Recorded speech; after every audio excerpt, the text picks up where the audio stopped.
කියන්නේ සන්නායකයක් සාදා ඇති ද්‍රව්‍යයේ ප්‍රතිරෝධයට බලපාන සාධක උෂ්ණත්වය නියතයි නම් ළමයි එකක් ඒ බලපානවා සන්නායක හදලා තියෙන ද්‍රව්‍යය තඹවල ප්‍රතිරෝධය අඩුයි ඒකනේ තඹ වෑර ගන්න ප්‍රතිරෝධය අඩුම සන්නායකය මොකද්ද සුපිරි සන්නායක රත්තරන් හැබැයි රත්තරන් දාන්නේ නැහැ වෑර වලට දැන් මොක කපාගෙන යනවනේ ඒකයි සන්නායකේ හරහා පවතින හරස්කඩ විභවාන්තරය බලපානවද නැද්ද ප්‍රතිරෝධයට හරහා පවතින විභවාන්තරය බලපානවද නැද්ද ඈ බලපානවද විභවාන්තරය බලපාන්නේ නැහැ හරිද බලපාන්නේ බං ධාරාව ගමන් කිරීමට ප්‍රතිරෝධයක් තියෙනවා විභවාන්තරයක් දෙනවා ඒතකොට ධාරාව යන්නේ නැහැ. ඊබා V සමානයි IR වලින් ගන්නේ. සන්නායක ද්‍රව්‍යයේ ඝනත්වය බලපාන්නේ නැහැ. සන්නායකේ හරස්කඩ වර්ගඵලය බලපානවා. AD උත්තරය. දිගත් බලපානවා නේද? දිගත් බලපානවා. දිග නැහැ නේද දිග? නෑ දිග තිබ්බනම් දිග බලපානවා. හරස්කඩ වර්ගඵලය සන්නායකයේ දිග හදලා තියෙන මූල ද්‍රව්‍යය. උෂ්ණත්වය මෙන්න මේ කියන කාරණා තමයි ප්‍රතිරෝධයට බලපාන්නේ. එකලා පේරන මෝටරයක විදුලිය සැපයූ විට එහි ස්වයං ආරම්භයක් ඇති කළ හැකි ක්‍රමවේදය වන්නේ මොකක්ද ළමයි? එකලා පේරන මෝටරයක ඈ මොකද්ද සිද්ධිය? කලා වෙනසක් ඇති කිරීම. ළමයි ඔයාලට මතකද පළවෙනි ආරම්භය කියන්නේ පළවෙනි පටන් ගන්නකොට අර ඔයාලා ගෙවල් වල ෆෑන් තියෙන්නේ. ෆෑන් එක පුංගා සද්දයක් කරනවා කරගෙන්නේ. පෙත්ත අතින් කරවලා දුන්නම කරගෙනවා. මොකද්ද මේ සිද්ධිය? ඔය ෆෑන් එකේ පිටපස්සේ තියෙන කන්ඩෙන්සර් ධාරිත්‍රකයක් පොඩි කළු පාට කොටසක්. ඔක පිච්චුනහම තමයි ඔය වැඩේ වෙන්නේ. ඒකෙන් මොකද්ද ඔය කරන්නේ? ඒකෙන් අර පළවෙනි ආරම්භයට අවශ්‍ය වෙන ලොකු ටෝක් එක හදලා තල්ලු කරලා දෙනවා කැපැසිටි එකේ. පැහැදිලිද? රයිට් තල්ලු කරලා දෙනවා. හරිද? එතකොට එයා කරන්නේ කලා වෙනසක් ඇති කරන්නේ. එහෙනම් අපිට පුළුවන් එකලා පේරන මෝටර වල එකලා එක තනි කලාවක් නේ සිංගල් පේස් එකක්. එතකොට ඒක අපිට කලා වෙනස ඇති කරොත් පොඩි කලා වෙනසක් ඇති කරොත් අපිට පුළුවන් පේරන මෝටරයේ ස්වයං ආරම්භයක් අතර සෙල්ෆ් ස්ටාර්ට් එකක් අත ආරම්භ කරලා දෙන්න. එහෙනම් ස්ථායුකේ කෘතිමව කලා වෙනසක් ඇති කිරීම ඔය ස්ථායුකේ කෘතිමව කලා වෙනසක් ඇති කරන්න තමයි අපි අර ධාරිත්‍ර කරේ මේ දාන්නේ. මම කිව්වේ ඒක පිච්චුනාම තමයි වෙන්නේ කියලා අර ඒක දාලා තියෙන්නේ කෘතිමව කලා වෙනස ඇති කරන්න. පැහැදිලිද? කෘතිමව කලා වෙනස ඇති කරන්න. ඔක අනිත් එක ෆීල්ඩ් කොයිල් එක ආමචර් දඟලයි කියලා දෙකක් තියෙනවා. එකලා සත් එකලා කියලා පේරන මෝටර්ස් දෙකක් තියෙනවා. ඊළඟට කියනවා ප්‍රමත වෝල්ටීයතාවය. මෙන්න මේක බලමු. මේ බලන්න. මොකද්ද ප්‍රමත වෝල්ටේජ් එක කියන්නේ බා? ප්‍රමත වෝල්ටේජ් එක කියන්නේ මොකක්ද? උපරිම වෝල්ටීයතාවය. ඒ කියන්නේ ඒකේ යන්න පුළුවන් උපරිම වෝල්ටේජ් එක තමයි ප්‍රමත වෝල්ටේජ් එක කියන්නේ. රයිට්. මේ බලන්න.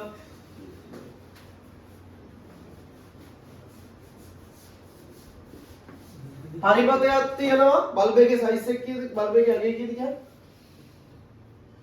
ප්‍රමත වෝල්ටේජ් එක වෝල්ට් 110ක් වන විදුලි පාහනයක ප්‍රතිරෝධය ඕම් 55ක් වේ. එම විදුලි පාහනය වෝල්ට් 220ක වෝල්ටීයතාවයක් ඇති සැපයුමක් මගින් ප්‍රමත ක්ෂමතාවයෙන් යුතුව ක්‍රියා කරන්නේ නම් විදුලි පාහනයට අමතරව යෙදිය යුතු ප්‍රතිරෝධය කීයද කියලා අහනවා. මේ බලන්නකො. අපි ගාව තියෙනවා බෞද්ධ එකක්. මෙන්න බෞද්ධ එක. බෞද්ධ එකේ ප්‍රතිරෝධය තියෙනවා ඕම් 55. රයිට් බෞද්ධ එකක් කියලා හිතන්න මේක පාහනය. හරි රත්තරන් දෙයක් නේ. එතකොට මෙයාට වෝල්ට් දීලා තියෙනවා කීයද? කීයක් දීලා තියෙන්නේ? ප්‍රත්‍යාවර්ත විදුලියද? 110ක්. මේ බලන්නකො. මෙයා උපරිම වෝල්ටේජ් එකකින් පත්තු වෙනවලු මේ වෙලාවේ. මේක තියෙනවනේ ප්‍රමත වෝල්ටීයතාවය වෝල්ට් 110ක් වන පාහනයක ප්‍රතිරෝධය ඕම් 55ක් වේ. පැහැදිලිද? එහෙනම් මෙයා හරහා කොච්චරක ධාරාවක් යනවද? ඒ කියන්නේ මෙයා උපරිම අගයක් නිකුත් කරන්න පාහනද බෝක අයින් කරපන් අමතක කරන් විදුලි පාහනය අමතක කරන් මෙතන මම දානවා බල්බ් එකක් කොල්ල මේ බල්බ් එකේ උපරිම එළියක් දෙනවා වෝල්ට් 110ක් දුන්නොත් හරිද උපරිම එළියක් දෙනවා එතකොට යාගේ බල්බ් එකේ ප්‍රතිරෝධය තියෙනවා 55. එතකොට මෙයා උඩරිම එළියක් දෙන්නේ I කියලා ධාරාවක් ගියොත් නේ. එහෙනම් දැන් කියහම V සමාන IR වලට දාලා 10 110යි 55යි 110 55න් බෙදුනහම I කියන්නේ කීයද එතකොට? I කියන්නේ 2යි. මෙතන ඇම්පියර් දෙකක් ගියොත් තමයි මෙයා උඩරිම ආලෝකයක් නිකුත් කරන්නේ. අපෙන් දැන් අහනවා මෙයාගේ වෝල්ටේජ් එක 220 කරනවලු. හරිද? එහෙනම් මෙයා හරහා උඩරිම ආලෝකයක් නිකුත් කරන්න මෙයාට සමාන්තරගතව තව ප්‍රතිරෝධයක් දැම්මොත් අන්න ඒ දාන්න ඕනේ ප්‍රතිරෝධය අගේ කීයද කියලා අහනවා. මෙතන R කියලා ගියක් දානවා. පැහැදිලිද? ඒ කියන්නේ දැන් මෙයා හරහා උඩරිම නිකුත් කරන්න මුගේ හරහා යන්න ඕනේ කොච්චරක ධාරාවක්ද? ඇම්පියර් දෙකමයි නේද? ඇම්පියර් දෙකමයි නේද බල්බ් එක හරහා යන්න ඕනේ. පැහැදිලිද? ඒක එයාට ශ්‍රේණිගතව දාද්දි ප්‍රතිරෝධය හරිද? දැන් මෙහෙම හිතන්නකෝ. දැන් මේ V සමානයි IR වලට දාන්න. V කියන්නේ කවුද දැන්? V කියන්නේ 220යි. පැහැදිලිද? I කියන්නේ I දෙක වෙනස් වෙන්න පුළුවන්ද? බෑ. බල්බ් එකේ උඩරිම එළියක් නිකුත් කරන ඇම්පියර් දෙකයි ඕනේ උනේ. එහෙනම් මේ ඇම්පියර් දෙකමයි බල්බ් එක හරහා යන්නේ. එහෙනම් මෙතන තියෙන ඇම්පියර් දෙක වෙනස් කරන්න බෑ. ඇම්පියර් දෙකයි. හැබැයි බල්බ් එකේ තියෙන ප්‍රතිරෝධය 55. මෙයා වැඩි කිරීම තව ප්‍රතිරෝධයක් ඊට අමතරව දා ගන්නවා. පැහැදිලිද? එහෙමනේ කරන්නේ. එතකොට මේ 55 සහ ඊළඟ ප්‍රතිරෝධය දෙකම එකට එකතු වෙලානේ ප්‍රතිරෝධය හැදෙන්නේ. ඇම්පියර් දෙකක් යන්න මෙන්න මේ දාන්න ඕන ප්‍රතිරෝධය ගියන්නේ. එහෙනම් මෙයා සුළු කරා. ඔච්චර දකලන්න ඕනේ නැහැ උනිය. හිතලා ගන්නත් පුළුවන්. හරිද? හිතලා ගත්තයි. මෙයා සුළු කරන්න. 55 දෙකකින් වැඩි වුණාම 110යි. ධන දෙකයි යාර. හරිද? මෙයා පැත්ත 220යි. 220 ඍණ 110 බෙදීම 2.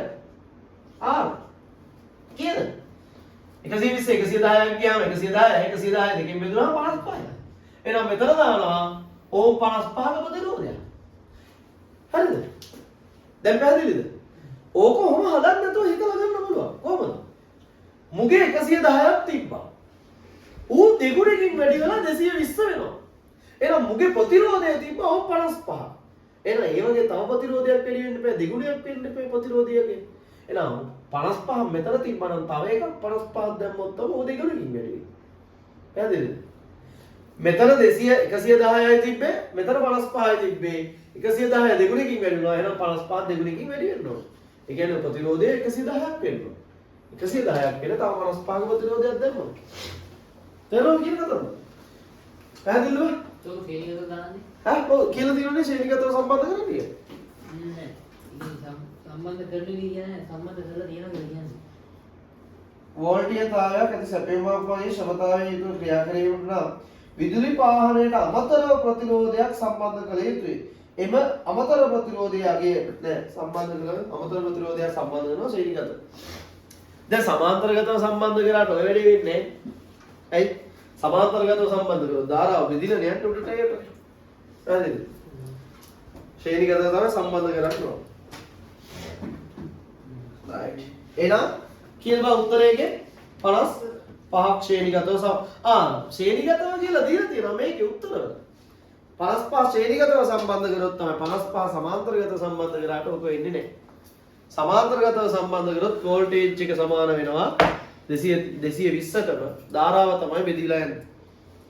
right 26 ගෘහ විදුලි පරිපථයක ආරක්ෂක උපකරණයක් ලෙස සිගිති පරිපථ බිඳිනේ භාවිතා කරයි. MCB එක පාවිච්චි කරයි. right අහනවා පරිපථය ලුහුවත් වීමකදී සම්පූර්ණයෙන් ගෘහ විදුලි පරිපථය ස්වයංක්‍රීයව වෙන් කෙරේ. හරිද වැරදිද? මට කරන්ට් එක වැදුනොත් MCB ඕෆ් වෙනවද? මොකද්ද ඕෆ් වෙන්නේ? ට්‍රිප් ස්විච් එක RCCB එක. එහෙනම් පළවෙනි කතන්දරේ වැරදි නේද? අනිත් එක පරිපථය සම්පූර්ණයෙන් ඕෆ් වෙනවද MCB එකක් ඕෆ් වුණා කියලා? නෑ නේද? MCB එකක් ඕෆ් වුණොත් එක MCB එකකින් මේ කෑල්ල ඕෆ් කරන්න පුළුවන්. එක MCB එකක් ඕෆ් වුණොත් මේ කාමරේ ලයිට් එක නැතුවයි. අල්ලපු කාමරේ තියෙනවා, සාලේ තියෙනවා. එහෙනම් RCB සම්පූර්ණයෙන් කියන කතන්දරය අයින් කරන්න. එහෙනම් පුතේ ඕකේ තියනවද බලහම සම්පූර්ණ කියන කතන්දරේ. එහෙනම් ඔය තියෙන ඔක්කොම උත්තර අයින් කරන්න පුළුවන්. භූගතයේ දෝෂයක් ඇති විට පරිපතේ සම්පූර්ණයෙන් නෑ කොටසක් පමණ ස්වයංක්‍රීය සැපෙන්නේ. එර්ත් එකේ අවුලක් නම් ඕෆ් වෙන්නේ පේන් එක මේ ට්‍රිප් එකද MCB එකද? එර්ත් එකේ අවුලක් නම් හරි මට කරන්ට් එක වැදිලා පොළොවට එර්ත් උනා නේද? ඒතකොට මට වදින්නේ නැතුව වයර් එකක් කරා පොළොවට ගියොත් ඕෆ් වෙන්නේ ට්‍රිප් එක නේද? එහෙනම් MCB එක නෙමෙයි. එහෙනම් තුනක් නෑ. හතර බලන්න. 4යි 5යි දෙකේම භූගත මගුලක් තියෙනව නේද? එර්ත් එක සම්බන්ධයක් නෑ MCB එකට. හරි මට කියහම MCB එක ඕෆ් වෙන්නේ මොන වගේ වෙලාවකද? MCB එක ක්‍රියාත්මක වෙන්නේ මොන වගේ වෙලාවකද? ඈ? නෑ. උපකරණයට වැඩිපුර ඇම්පියර් ගාණක් අදිනවා නම් හිතන්නකෝ මේ තියෙන්නේ 13 ඇම්පියර් එකක් නේ. දැන් මම 13 ඇම්පියර් එකකට ගැහුවොත් 16 එකක් විතර ඇම්පියර්. හිතන්න මම ගහනවා අවන් එකක්. අවන් එකට ඇම්පියර් 16ක් විතර ඇදලා ගන්නවා. 13 ඇම්පියර් එකක් තියෙන. ඇම්පියර් 13න් ඇම්පියර් 16ක් අදිනකොට වැඩිපුර කරන්ට් එකක් අදිනව නේද? අන්න වැඩිපුර ධාරාවක් ඇද්දොත් MCB එක ස්වයංක්‍රීය ඕෆ් වෙනවා. පැහැදිලිද? එහෙනම් MCB එක ඕෆ් වෙන්නේ මොකද්ද? පරිපතය ලුහුවත් වීමකට අදාළ විදුලි පරිපතයේ කොටසක් පමණ ස්වයංක්‍රීය සැපයීමෙන් වෙන් කරයි. right? ස්වයංක්‍රීය සැපයීමෙන් වෙන් කරයි. right. උදේ 27 ෆ්ලෙමින්ගේ දකුණත් නියමය ෆ්ලෙමින්ගේ දකුණත් නියමය ෆ්ලෙමින්ගේ දකුණත් නියමය ටක් දාලා කියන්න ෆ්ලෙමින්ගේ දකුණත් නියමය ඔකේ පළවෙනි එකේ තියෙන්නේ මොකද්ද මැක්ස්වෙල්ගේ කස්කුරුප්පු නියමය දෙවෙනි එකෙන් තියෙන්නේ මැක්ස්වෙල්ගේ කස්කුරුප්පු නියමය වමයි දකුණයි ගන්න ටක් දාලා ගන්න මෙන්න වම මෙන්න දකුණ පුතේ වම අයිති වෙන්නේ මොකේටද දකුණ අයිති වෙන්නේ මොකේටද මෝටරද ජෙනරේටර්ද වම මෝටර් දකුණ ජෙනරේටර් දකුණේ තියෙන්නේ මොකද්ද දකුණත් නියමේ නේද අහන්නේ දකුණේ තියෙන්නේ මොකද්ද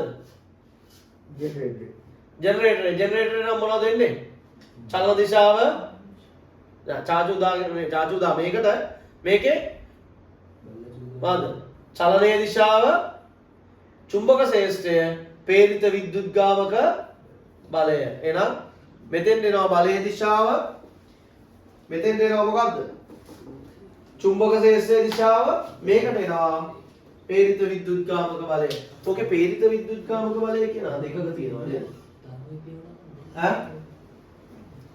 චලන දිශාව, ඒ කියන්නේ බලයේ දිශාව. චුම්බක ශේෂ්ඨය.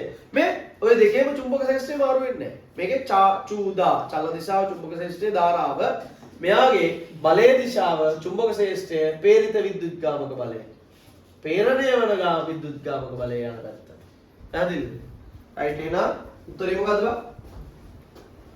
27 උත්තරේ 5. අවකර පරිණාමක පිළිබඳව අසත්‍ය ප්‍රකාශය. ළමයි අවකර පරිණාමක මොනවද පාවිච්චි කරන්නේ? වෝල්ටේජ් එක අඩු කර ගැනීමට යොදාගනි. හරිද වැරදිද?